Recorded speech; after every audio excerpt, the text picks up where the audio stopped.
Bonjour tout le monde, on se retrouve pour une nouvelle vidéo. Comment faire une analyse documentaire en SVT? C'est parti. Première étape, ça paraît un petit peu bête à dire comme ça, mais oui, il faut bien penser à lire le sujet. C'est très important, il faut lire le sujet en entier.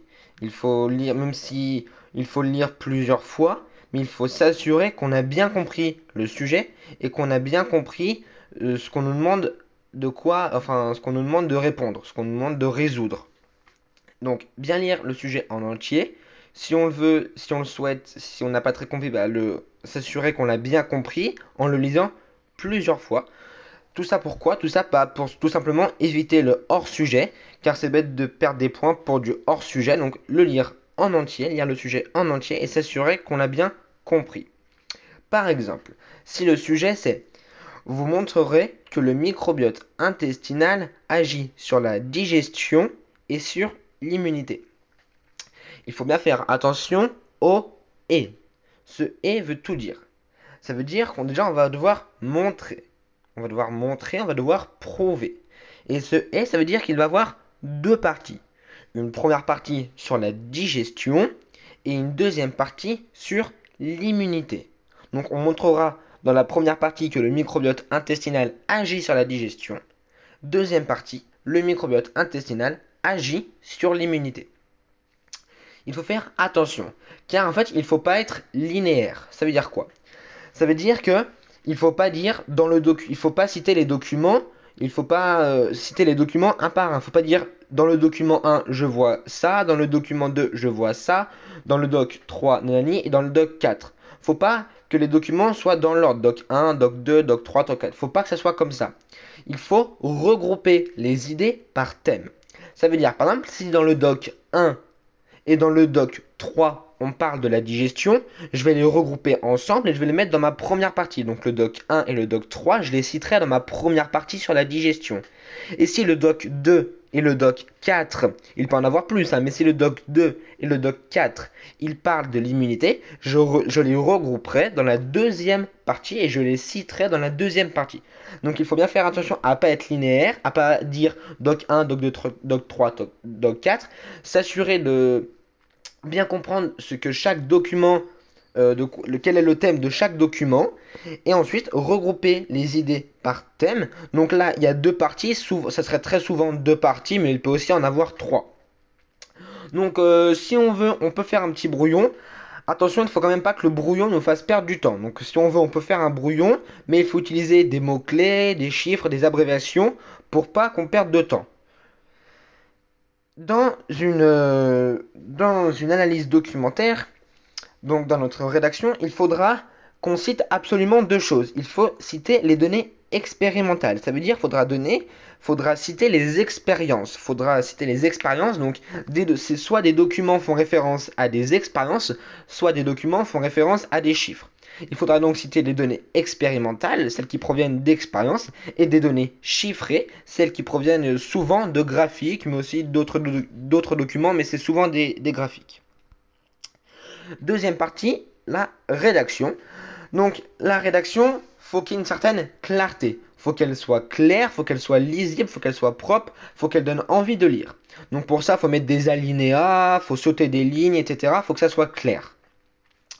Donc, on va reprendre l'exemple d'avant. On a deux parties. On va donc avoir un premier paragraphe sur qui prouve que le microbiote intestinal agit sur la digestion et un deuxième paragraphe qui prouve que le microbiote intestinal agit sur l'immunité. Donc, la méthodologie des paragraphes, là il y en a deux, mais il peut en avoir trois. Il peut en avoir trois, il peut en avoir plusieurs. La méthodologie, c'est toujours la même.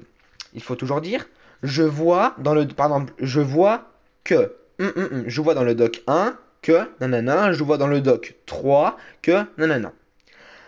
On dit ce qu'on voit dans les documents. Après, on dit or, je sais que. Or, je sais que là, on va faire référence, on va faire appel à nos connaissances. On va montrer à notre correcteur que on retient et qu'en fait, on va pouvoir faire le lien entre l'observation et nos connaissances. Donc, on met or, je sais que, et là, on cite ce qu'on sait, ce qu'on a appris en cours. Et après, on fait un mini bilan. Donc, je déduis que, avec ce que j'ai vu, avec ce que j'ai, je déduis que que le microbiote agit sur la digestion en faisant et on cite. Ensuite, quand on fait ça pour le deuxième paragraphe, pareil, je vois que, or je sais que, donc je déduis que. Quand on a fait ça pour tous nos paragraphes, on fait une conclusion. Une petite conclusion, donc 5-6 lignes, pas plus, il ne faut pas que ça soit une grosse conclusion. Juste, donc on commence, je peux en conclure que, mais c'est aussi, ça peut être j'en conclus que, voilà, là c'est un exemple parmi tant d'autres, je peux en conclure que, et là, on va dire je peux en conclure que, et on va réutiliser les déductions du paragraphe 1 et du paragraphe 2. Donc on va pas remettre exactement mot pour mot ce qu'on a mis, on reformule un petit peu, mais on dit je peux en conclure que, on réutilise les déductions du paragraphe 1 et du paragraphe 2. Alors avant de finir sur cette petite vidéo, 2 points très importants qu'il faut faire très attention. Déjà, ça paraît un petit peu bête comme ça de le dire, mais il faut utiliser tous les docs. Tous les documents apportent des arguments à notre réponse. Certains en apportent plus que d'autres, mais tous les documents en apportent. Et il faut utiliser un vocabulaire qui est adapté, donc un vocabulaire qui est adapté à l'SVT. Donc notamment là, le vocabulaire adapté, c'est je vois que, or je sais que, donc j'en déduis que. Et petit point aussi, il faut toujours partir de l'observation pour finir à la déduction. Il faut pas faire l'inverse. Souvent, on a tendance à faire j'en déduis par exemple, pour cet exemple, j'en déduis que le microbiote agit sur l'immunité car, il faut jamais mettre car. Il faut toujours dire j'observe que, or je sais que, donc j'en déduis que.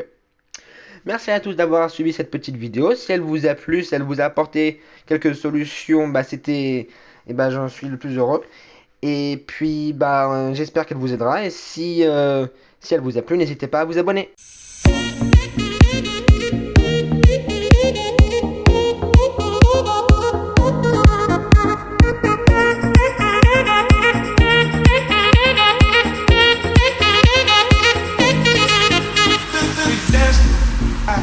We dancing,